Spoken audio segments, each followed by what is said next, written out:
Hey guys, how you doing?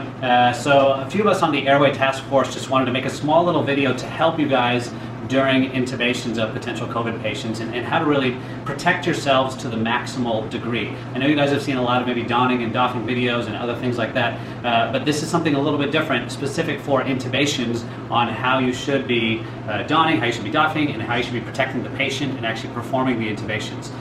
So I hope this helps you guys out.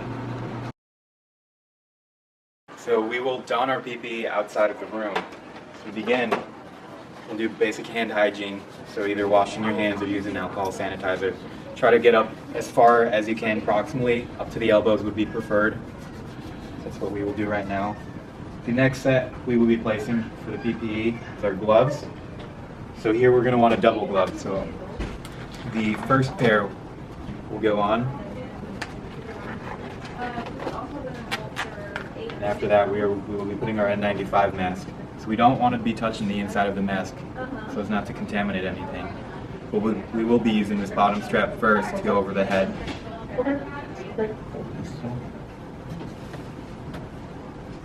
Kind of this top one over. And then at the end you can kind of just fix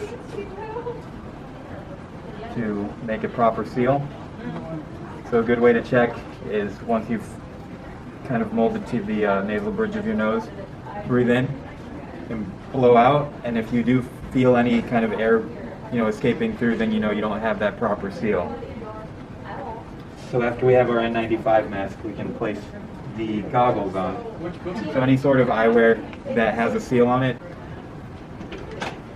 And we're going to be getting for the department actual specific eyewear also that fits on your face. You don't have to use swim goggles. We're showing that right now, but just something that holds to your eyes.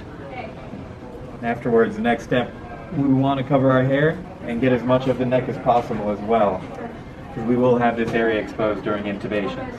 And get your ears as well. And our ears as well. Okay.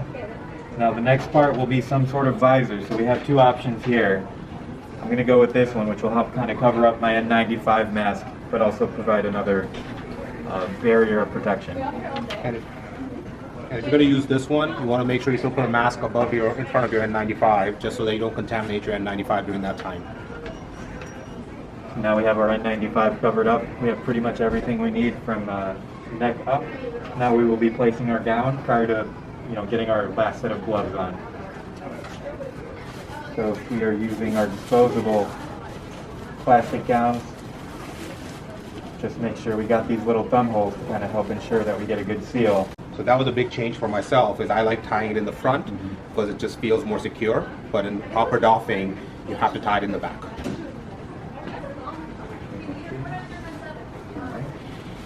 And then now that we have our gloves on and our thumbs through the thumb holes, we will place our final set of gloves on. This is what we mean by double gloving. We have one underneath and then one over.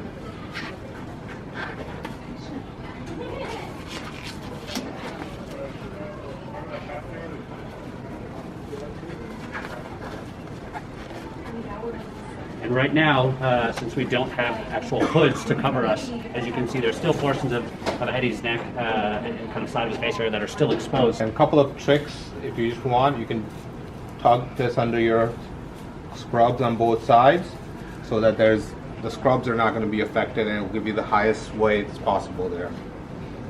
So in the ideal situation that you have an undifferentiated respiratory failure that you're dealing with, your patient will also have a mask on when they're sitting up, and say they're progressively getting more hypoxic. So on the guideline, remember, these patients, if your thing is COVID positive, a simple nasal cannula up to 6 liters, and then you're going to put 100% non-rebreather mask on their face. And if you think they're going to be intubated, then the next part is preparation for intubation, which is why you have all your gear here. The part that I want to kind of point out is the intubator can be at the head of the bed, but the patient is still going to be sitting up while getting the 100% oxygen, pre-oxygen, while we're getting everything else set up. Now, once we have that set up, the drugs will go in for rapid sequence. And as we get the drugs in, we're going to lay the patient down, and the last mode of protection for you is going to be to use the vent hood. Okay, so this is the cover for the ventilator that we're going to take off the ventilator that comes in. If you look around behind you, that's what that looks like there. So we're going to take that cover off that ventilator, and we're going to basically hook it onto the pole here, and it's going to go over the patient as they're asleep. Okay, So what this will do is try to minimize the aerosolization that happens. The intubator, who will be at the head of the bed, will actually put their hands underneath this as they're intubating. And their intubation will go through, and then the RT will put their hands under here, and first attach this viral filter to the ET tube, and then they will put the Untitled CO2 in the bag and to confirm the replacement. Now remember, the key here is not to contaminate ourselves. So when you're bagging, your confirmation is going to be your Untitled CO2. You may see chest rise, and when the patient is hooked up to the vent, you should see volume return. And that's what we're talking about as our protection right now. This is our quick way. We have other things coming down the pipeline that might make this better, but for now, this is how we're going to approach our intubation. I think the biggest risk for ourselves in terms of exposing us to the virus happens in coding situations or crashing situations. So that's why we wanted to give you a little bit more guidance on that front. So the first thing that you're going to do when you have a crashing or emergent patient where you feel like you got to go in the room immediately, you have to make sure that you protect yourself first, like Eddie has completely, before coming into the room. He's made sure he has everything on, and in addition, for a crash situation, he's grabbed an HFE filter, and he's also grabbed a ventilator hood. Normally these are in the room, but this is so important that in case it's not, you want to grab it. This is going to be located also in the emergency PPE bag. It's going to be located in there just because it's so important in those crash situations. So you make sure you're done completely, you grab your vent, you grab your filter, you can go into the room now, and if this patient actually needs emergent ventilations, you're going to immediately set up your hood on the IV pole. Make sure to drape it over the patient's face on this side, and now you can actually perform your ventilations by taking this, connecting it. I'm just going to open it to this. All right, so I just wanted to give you a close-up view of what it looks like to actually attach the viral filter. When you're attaching the viral filter, you can see there are two sides to it. One side actually says patient side on it. So that's the side that you actually want to connect to the mask itself. That's that double ring side right there. So you're going to put that on the mask. That's how that fits. And then you can put the bag on top of that. I'm just going to show you one important thing is that when he's providing the ventilations, I'll kind of reach underneath the hood here, is that he's going to make sure that he's using actually his thenar eminence. So this is the classic way that you guys learned, but the better grip is a vice grip, just like this, where he's using his thenar eminence on the mask and actually pushing the patient's face up. This allows the second provider to actually bag in the meantime, so he doesn't have to do it all by himself. It's a much better seal, and it's the best way, at least in these emergent situations, to provide ventilation for the patient. So now we're going to go over the doffing process, which is extremely important because it's a common step where we can contaminate ourselves. So if you have somebody else who can watch you do it, that's ideal, but it's always important to know the steps in and out. So the first part is going to be in the room. So you have two pairs of gloves on. So you're going to remove the gown with the first pair of gloves by pulling the gown forward and away from you. This is why you have to tie it in the back so that you can actually pull it and tear it.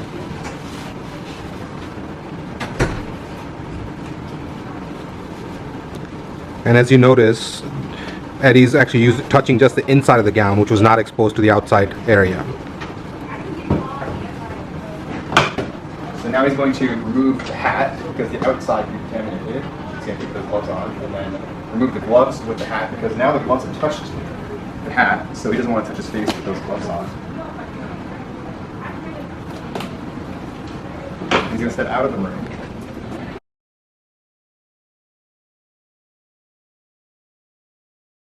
Okay, so Eddie is now outside of the room, and he has no gloves on. And it's important to mention that, again, as intubation is a high-risk procedure, he's going to perform hand hygiene at each step to make sure he doesn't contaminate himself while he is doffing. So the first step he's going to do is perform hand hygiene, and he's going to remove layers of PPE one at a time. And you want to make sure that you're not touching areas that are presumed to be contaminated, such as the front of the mask and the shield. So he's going to remove the face shield by reaching behind his ears, and he's leaning forward to avoid having anything fall onto his scrubs. So again, he's going to perform hand hygiene after that step. And now, because we are using reusable goggles, one of the challenges is removing them and placing them somewhere. So you need to have a spotter who is gloved up and ideally has wipes so that when you remove the goggles, you can hand them off. So he's going to remove the goggles in the same fashion as the face mask, leaning forward. And he's going to hand them off. So you're going to have somebody hopefully nearby who can then clean for you. Because you don't want to set them down on any other objects and contaminate those things outside of the room. So you're going to perform hand hygiene one more time. And the last step when you're doffing is always to remove the N95. And that's because in case you generate any aerosols around your face, you don't want to inhale them or have your nose or mouth exposed at all. So remember the N95 stays on until the very end. So he's going to start with the bottom strap, making sure not to touch the front of the mask, and then the top strap. And then after this, he's going to perform hand hygiene. And there are a couple of at-risk areas. If you can just talk about that, that because we are intubating and there's certain areas that are still exposed, such as our neck area. So it's also important, even after you do your hand hygiene, you'll see Eddie will just kind of wash his neck area too at this time, and a little bit of the back of the neck too, just because that also could have been exposed during the intubation as well. And Keegan, could you just talk a little bit about jewelry quickly? So ideally, you don't have things like a ring or a watch on, because that adds a layer of complexity. If you do, you want to then remove those things and also clean underneath it as well. So Eddie now has on a reusable gown, and that creates a number of unique challenges. So the first thing is that, as you see behind his neck, it's clipped here, and so you can't easily remove that clip. You don't want to reach behind your head because you'll contaminate your own neck. So that's a no-go. The second thing is that if you tie the back, you can't actually pull the gown forward and tear that like you would with a plastic gown. If Eddie tries to pull hard like he does here, sometimes you can open it, but the problem is that you may generate aerosols because you're presumed to have droplets all over the front of your gown, and you may be inhaling those things. So what's probably better is to actually walk over to the doorway and have your spotter, as you turn backwards, have your spotter just undo it for you. And if you did choose to tie your gown, have the spotter just undo it for you at the back. So after that, Eddie's going to remove, it's a double glove, he's going to remove the first set of gloves that are contaminated. And then he's going to pull the gown out forward, but instead of actually rolling the gloves up into the gown to be disposed of as one unit, as we did with the disposable gown. Because he's already taken off the first set. Yeah. You want to keep your inner pair of gloves on, so that you're not throwing the gloves out with the gown into the soil lining. So now he's going to dispose of the inner gloves separately.